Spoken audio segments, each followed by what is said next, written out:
ምዕራፍ 41 ወደ መቅደሱም አገባኝ። የግንቡንም አዕማድ ወርድ በዚህ ወገን 6 ክንድ በዚያም ወገን 6 ክንድ አድርጎ ለካ። የመግቢያውም ወርድ 10 ክንድ ነበረ። የመግቢያውም መቃኖች በዚህ ወገን 5 ክንድ በዚያም ወገን 5 ክንድ ነበሩ። ርዝመቱንም 40 ክንድ ወርዱንም 20 ክንድ አድርጎ ለካ። ወደ ውስጥም ገባ። የመግቢያውንም የግንብ አዕማድ ወርድ 2 ክንድ አድርጎ ለካ። የመግቢያውም ወርድ 6 ክንድ ነበረ። የመግቢያውም ግንብ ወርድ በዚህ ወገን 7 ክንድ በዚያም ወገን 7 ክንድ ነበረ። በመቅደሱም ፊት ርዝመቱን 20 ክንድ ወርዱንም 20 ክንድ አድርጎ ለካና ይህ ቅድስተ ቅዱሳን ነው አለኝ። የመቅደሱንም ግንብ 6 ክንድ አድርጎ በመቅደሱ ዙሪያ ሁሉ ያሉትን የጓዳዎቹን ሁሉ ወርድ 4 ክንድ አድርጎ ለካ። ጓዳዎቹም አንዱ ከአንዱ በላይ በ3 ደርብ ነበሩ። በእያንዳንዱም ደርብ 30 ጓዳዎች ነበሩ። በመቅደሱም ግንብ ዙሪያ ደገፋዎች የሆኑ ዘንድ አረፍቶች ነበሩ። በመቅደሱም ግንብ ውስጥ ደገፋዎች አልነበሩም። በቤቱም ዙሪያ ባለ ግንብ ውስጥ በነበሩት አረፍቶች ምክንያት ላይኛዎቹ ጓዳዎች ከታችኛዎቹ ጓዳዎች ይበልጡ ነበር። ከታችኛውም ደርብ ወደ መካከለኛው ከመካከለኛውም ደርብ ወደ ላይኛው የሚወጣበት ደረጃ ነበረ።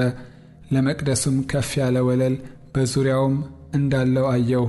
የጓዳዎቹም መሠረት ቁመቱ ሙሉ ዘንግ የሚያህል 6 ትልቅ ክንድ ነበር። የጓዳዎቹም የውጭው ግንብ ውፍረት 5 ክንድ ነበረ። በመቅደሱም ጓዳዎች አጠገብ የቀረ አንድ ባዶ ስፍራ ነበረ። በዚህም በባዶ ስፍራ አንዱ በሰሜን በኩል አንዱም በደቡብ በኩል የጓዳዎች መግቢያ ነበረ። የባዶውም ስፍራ ወርድ በዙሪያ 5 ክንድ ነበረ። በመቅደሱም ዙሪያ ወርዱ 20 ክንድ የሆነ ልዩ ስፍራ ነበረ።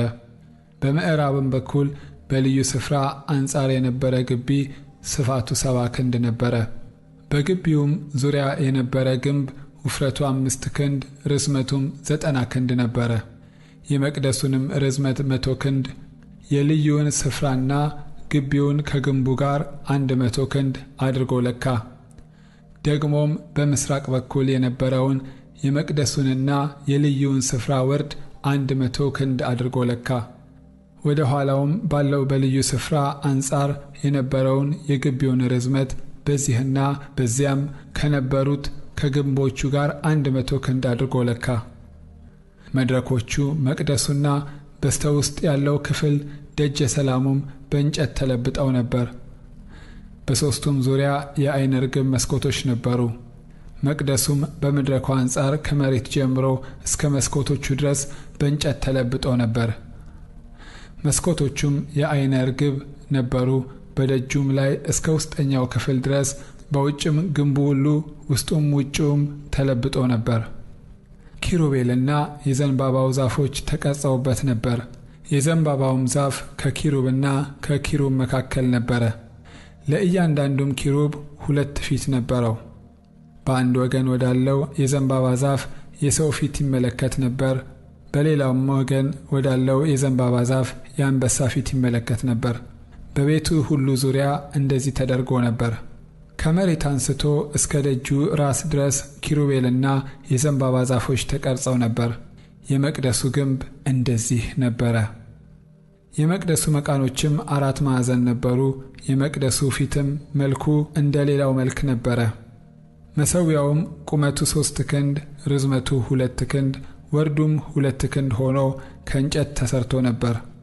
ማዕዘኖቹም እግሩም አገዳዎቹም ከእንጨት ተሰርተው ነበር። እርሱም በእግዚአብሔር ፊት ያለችው ገበታ ይህች ናት አለኝ። ለመቅደሱና ለተቀደሰው ስፍራ 2 መዝጊያዎች ነበሯቸው።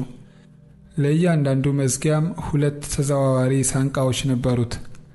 ለአንዱም መዝጊያ 2 ለሌላውም መዝጊያ 2 ሳንቃዎች ነበሩት። በግንቡም ላይ በተቀረጹት አይነት በእነዚህ በመቅደሱ መዝጊያዎች ላይ ኪሩቤልና የዘንባባ ዛፎች ተቀርጸው ነበር። በስተውጭም ባለው በደጀ ሰላሙ ፊት የእንጨት መድረክ ነበረ። በደጀ ሰላሙም በሁለቱ ወገን በዚህና በዚያ የዓይነ ርግብ መስኮቶችና የተቀረጹ የዘንባባ ዛፎች ነበሩበት። የመቅደሱም ጓዳዎችና የእንጨቱ መድረክ እንዲሁ ነበሩ።